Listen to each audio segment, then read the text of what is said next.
자, 이번 시간에 우리 이제 PBR의 원리에 대해서 파악하는 마지막 단계인 Specular BRDF에 대해서 알아볼 겁니다. 그래서 우리가 앞서서 디퓨즈 BRDF에서 디퓨즈는 램버트 코사인 법칙을 이용해서 모든 재질에 동일하게 적용을 되는 방식의 그런 통상적인 모델을 사용한다고 했습니다. 그래서 금속이 아니라면 디퓨즈는 모든 재질에서 거의 똑같이 동작을 합니다.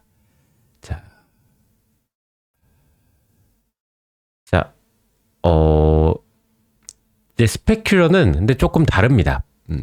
물체가 어떤 재질이냐에 좀 따라서 실제로 스페큘러 모양이 크게 달라지게 되고, 그리고 물체 재질이 또는 물체 기존 색 또는 스페큘러 라이트의 색 이런 것들이 이루어져서 실제로 디퓨즈하고는 다른 방식으로 계산이 되고 있습니다. 그래서 디퓨즈보다 계산이 조금 더 복잡하고, 그리고 여러분들이 이제 눈으로 딱 봤을 때 재질의 차이를 명확하게 느낄 수 있는 것이 이 스페큘러 BRDF 덕분이라고 보시면 됩니다.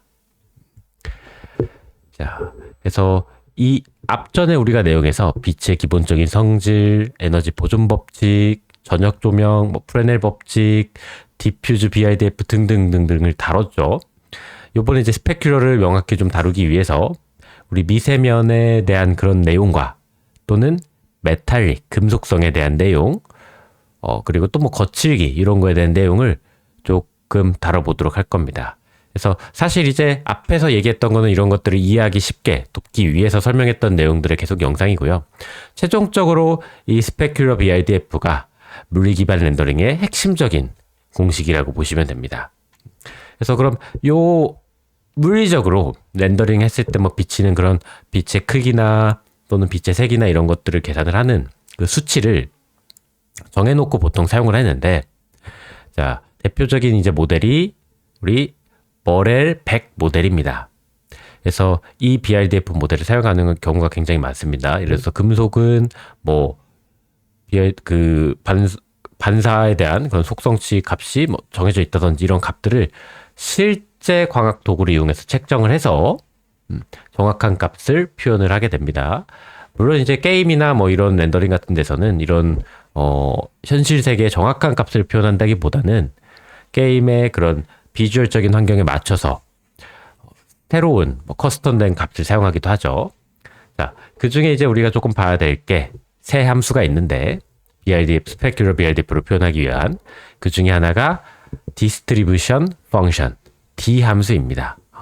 그래서 마이크로 디스트리뷰션 펑션이라고 얘기를 하죠. 미세면 분포 함수라고 얘기를 해요. 자, 이게 무슨 말이냐? 우리 여러분들 이제 실제 그 캐릭터 이런 팔각형 모델이 있다고 하면 노말 값이 이렇게 이제 있죠. 근데 이걸 우리가 이제 거시적으로 각각의 모델의 텍스처나 이런 표면을 표현하기 위해서 사용하는 일반적인 모델이고, 실제 물리적으로 놓고 봤을 때는 이 안에도 미세한 이런 미세면들이 존재한다라는 겁니다. 그래서 노말은 이렇게 될지 몰라도 이 미세면들에 의해서 노말이 이렇게 제각각 사실은 바뀌어서 사용이 된다는 거죠. 이걸 우리가 이제 또는 M 또는 밑에서 이제 볼 거지만 H 하프 벡터로 표현을 하기도 합니다. 자, 그래서 요 미세면 분포 함수가 우리가 첫 번째로 다뤄야 될 그런 녀석이라고 보시면 됩니다. 자, 그럼 이 미세면 분포 함수를 표현하기 위해서 함수를 쓰지 않고 직접 모델링해서 노말 값 대신 이렇게 쓴다. 너무나 많은 그런 정점을 넣어서 표현을 해야 될 것입니다. 그래서 굉장히 연산량도 늘어나고 속도도 느리게 되고 부담스러워서 사용하기 어려울 겁니다. 실시간 렌더링 같은 경우에는. 그래서 그리고 재질마다 이거를 표현하는 방법도 또 다 다르겠죠. 그래서 몇 가지 매개 변수만을 이용해서 얘를 간단하게 계산해낼 수 있는 그런 모델 함수, 그거를 우리가 마이크로페시트 디스트리뷰션 펑션 D 함수라고 부릅니다. 일반적으로 이 D 함수는 통계적인 분포에 의한 함수를 사용한다고 보시면 됩니다.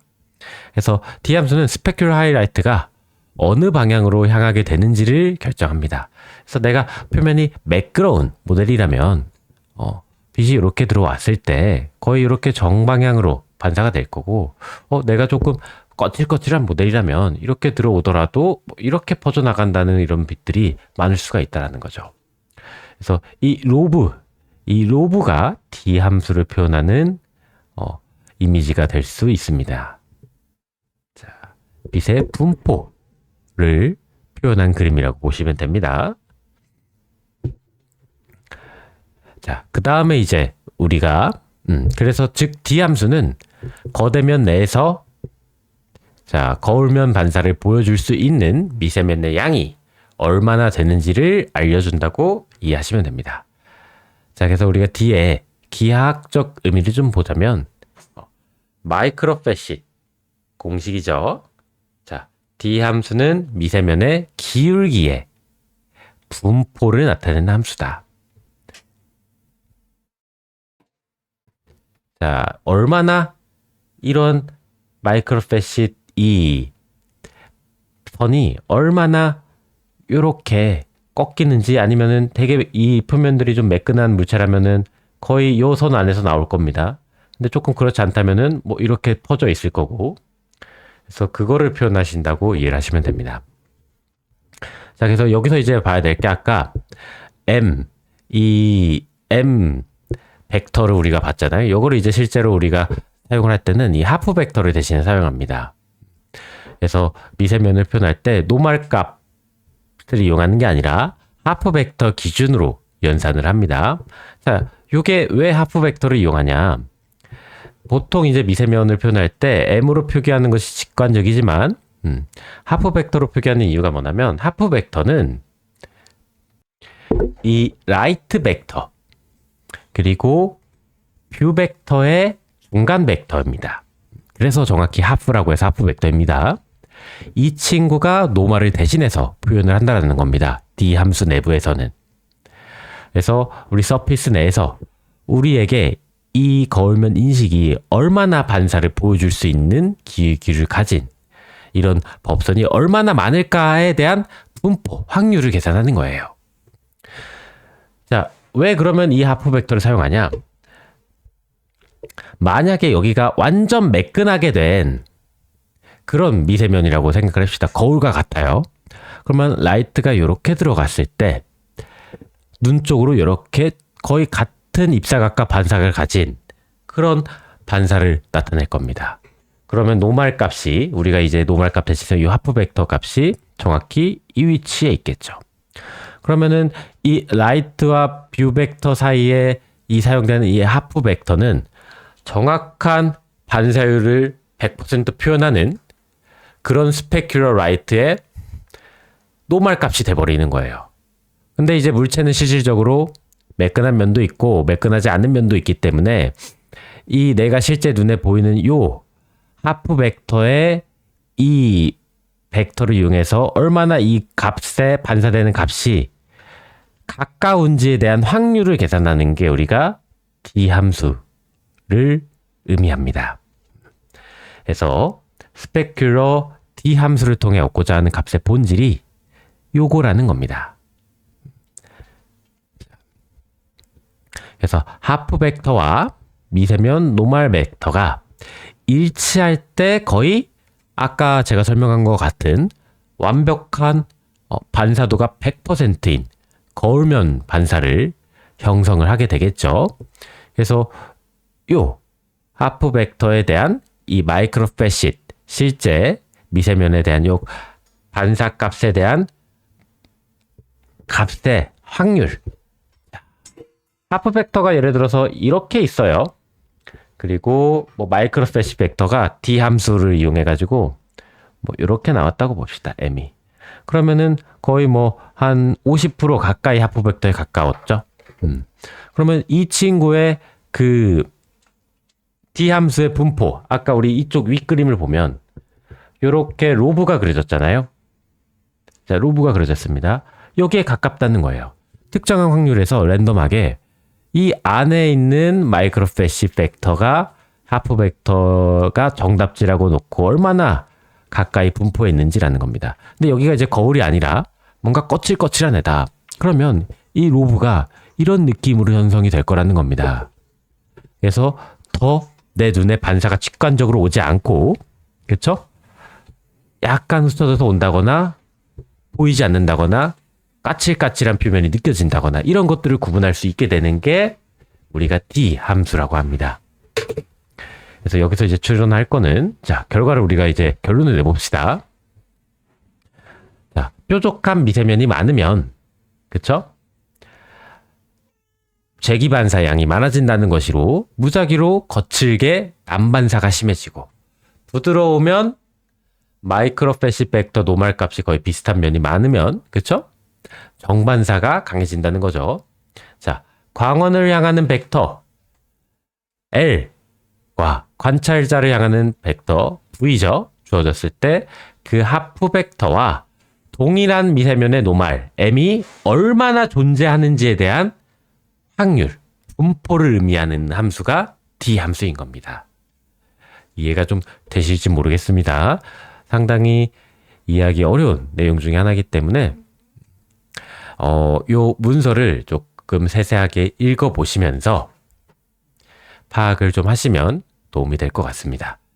자, 이제 여러 가지 이제 D 함수들이 사실 또 존재를 하죠. D 함수라는 게 하나만 존재를 하는 게 아니라 여러 이제 모델들이 있습니다. 대표적으로 이제 많이 쓰는 게 GGX 모델과 베크만 모델 이런 것들을 많이 쓰죠. 그래서 여기 그 모델에 대한 차이점을 좀 보시면 얘는 살짝 더 조금 은은하게 빛이 퍼지고 있고요. 그쵸? 얘는 거의 원본에 가까운 값이 들어가고 여기는 살짝 겉에만 이렇게 펴지는 것들을 좀 볼 수가 있죠. 이 모델에 대해서 이런 값들의 차이가 나타난다고 보시면 됩니다. 자, 그래서 알맞은 D 함수를 사용해서 잘 구성을 해서 우리가 원하는 시각적 효과를 선택해서 구현해내면 됩니다. 자, 그 다음에 우리가 이제 볼 게 G 함수입니다. 지오메트리 펑션이죠. 근데 실제로 이제 이렇게 미세면들이 존재를 했을 때 가려지는 부분들이 있습니다. 그래서 여기는 자, 빛이 이렇게 뭐 들어온다고 하더라도 가려져 가지고 이쪽에 대한 거는 우리가 아예 보이지가 않게 돼 버려요. 적응이 안 돼 버립니다.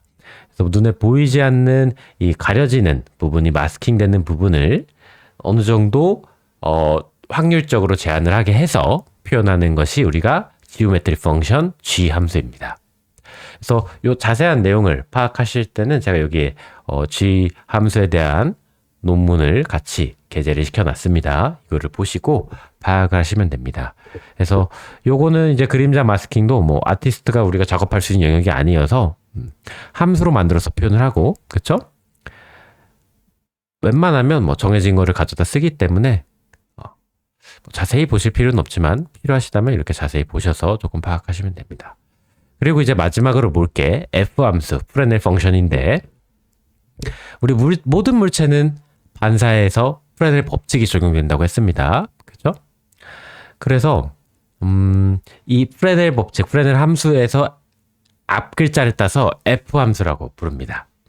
그래서 일반적으로 금속일수록 거의 모든 각도에서 높은 반사율을 보일 거고 비금속인 물체일수록 그렇죠? 비스듬한 각도에서 높은 반사율을 보일 겁니다. 그 확률을 또 계산해내는 그런 함수라고 보시면 됩니다. F 함수.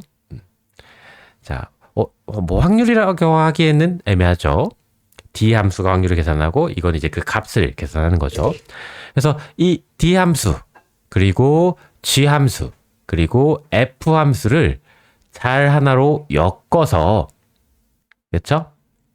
만든 것이 우리 마이크로패시 BIDF 스페큘러 BIDF 모델입니다. 여기 4로 나누는 요 N.L과 N.V가 들어가죠. 요거는 이제 에너지 보존 법칙을 지켜주기 위해서 들어간 값이라고 보시면 됩니다. 빛의 총량은 빛이 총 들어간 에너지가 나갈 때 총량이 이 들어온 것보다 크면 안 되죠. 이 안에서 해결이 될 겁니다. 뭐 스캐터링이 돼서 앱솔브 흡수가 돼가지고 적게 나가든 또는 거울이어서 완벽하게 나가든 이 크기가 뭐 1이 들어왔을 땐 1로 나가는 그 에너지 보존 법칙을 만들어주기 위해 들어간 값이라고 보시면 됩니다. 그래서 디스트리 펑션 하프 벡터를 인자로 넣고요. 지오메트릭 펑션 라이트랑 뷰랑 하프 벡터를 인자로 넣고 프레넬 펑션이죠. 라이트랑 하프 벡터를 인자로 넣어서 요 세 값을 곱해서 에너지 보존 법칙을 지켜서 나눠줬을 때 우리 BRDF, 스페큘러 BRDF가 완성이 되는 겁니다. 그래서 뭐 요 모델은 이제 조금 차이가 있을 수 있습니다. 그래서 대표적인 쿡토렌스 모델을 가져와서 제가 공식을 넣어 놓은 거고, 언리얼 같은 경우에는 이 모델들이 사용되는 함수들이 조금씩 다릅니다. 자, 그래서 요 식을 뭐 자세히 이해를 세부적으로 어떻게 계산이 되는지는 우리가 하나하나 또 안에 뜯어서 수학적으로 봐야 되는 부분들이 있습니다. 자세히 이해를 하시기보다는 이렇게 요 세 개가 구성이 돼서 표현을 하고 있다. 근데 이 수식을 만났을 때 여러분들 이거를 각각 꼭 설명을 할 수 있어야 됩니다. 그래야 면접이나 이런 데 들어가셔서도 거리낌 없이 면접에 무난하게 통과할 수 있겠죠.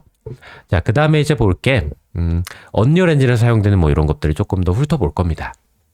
자, 그래서 언리얼 엔진에서는 메탈릭 값을 우리가 프레넬과 관련이 있다고 아까 앞에서 얘기를 했었죠.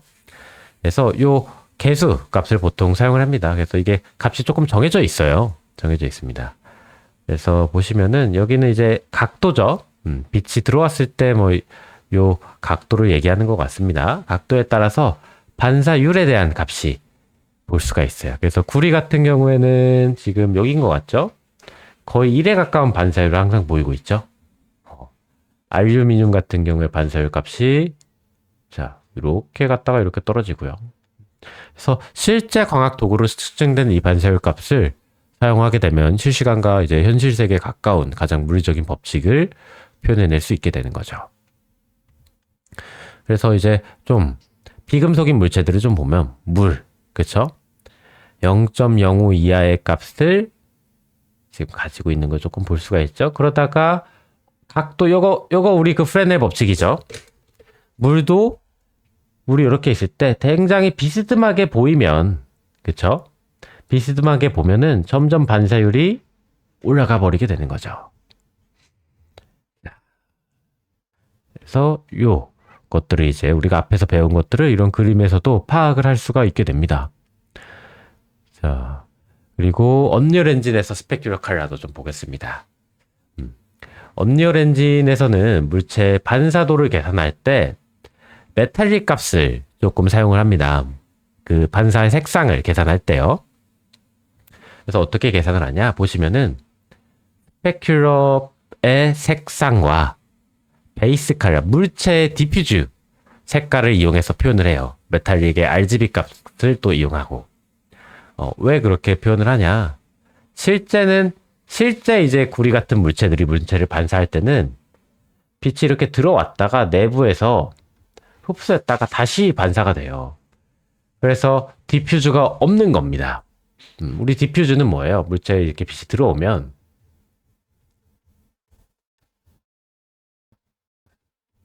이렇게 균일하게 나가는 그런 통상적인 모델로 표현을 했었잖아요. 그렇죠? 근데 구리 같은 경우에 100% 구리에 가까운 물체는 얘가 빛을 대부분을 이렇게 흡수를 해버리고 그리고 반사되는 요 부분, 요 값 정확히 이제 퍼지지 않고 반사가 딱 나가버리겠죠. 그래서 우리가 되게 반사가 반듯하게 잘 된다고 느끼는 겁니다. 근데 나갈 때 여기서 구리색이 이제 뭐 그 약간 주황색이죠. 그 주황색을 제외한 나머지 색깔을 구리가 다 흡수해버리는 겁니다. 그리고 내 눈에는 그 주황색이 흡수가 안 돼서 내 눈에 보이는 거죠. 그래서 베이스 컬러를 사용을 합니다. 자, 그래서 베이스 컬러를 반사 색상으로 사용을 한다. 자, 그래서 메탈릭 값이 이렇게 커지면 커질수록, 그쵸? 자, 여기 보시면 1-0, 1-0.3, 1-0.6 요 값을 이렇게 차이를 줘가지고 최종적인 색깔을 계산하는 거죠. 메탈릭에서 1에 가까우면 여기가 지금 1-1이 0이 돼버리기 때문에 이 앞에서 곱탄 값이 다 0이 되어버립니다. 그래서 베이스 컬러 값이 그대로 색깔이 돼서 출력이 되겠죠. 그래서 메탈릭 값이 강하면 강할수록 내 물체가 가진 베이스 컬러 아마도 저기 그 텍스처 중에 알베도 텍스처 있죠. 그 텍스처를 그대로 사용할 수도 있고 아니면 메탈릭 텍스처를 따로 둘 수도 있습니다. 반사용 텍스처를. 이제 그런 텍스처 값이 그대로 출력이 되는 게 높을 수 있다라는 거죠. 자, 그래서 여기 이제 값을 좀 비교해 보시면 0일 때랑 그렇죠? 1일 때 요 텍스처 색 지금 흰색이 가깝죠, 이쪽은. 근데 이쪽은 약간 이 빨간색 구의 색깔이 가깝게 들어간 거를 우리가 확인할 수가 있습니다. 여기서도 보시면 보라색으로 이제 빛 색깔이 보라색이에요. 그렇죠? 점점 빛 색깔보다 물체의 색깔에 가깝게끔 표현이 되는 것을 볼 수가 있죠. 자, 왜 보라색 빛을 다 흡수하고 얘가 빨간 물체를 반사하는 물체이기 때문에 빨간 빛을 반사하는 물체이기 때문에 빨갛게 보이는 것을 확인할 수가 있습니다. 자, 그리고 언열에서 이제 우리가 또 볼 게 러프니스 값이에요. 아까 메탈릭은 저기 스페큘러 컬러를 결정하는 요소였죠. 자, 러프니스 값은 보시면 이제 거칠기인데 거칠기가 거칠수록 빛을 반사를 못하고 물체가 이렇게 거칠거칠하니까 G 함수에 의해서 가려지는 부분도 많을 거고 그리고 거칠거칠하니까 이 안에 들어갔다가 빛이 나오지 못하고 이제 내부에서 사라지거나 흡수되는 것들이 많을 겁니다. 우리 고무공 같은 게 대표적인 물체죠.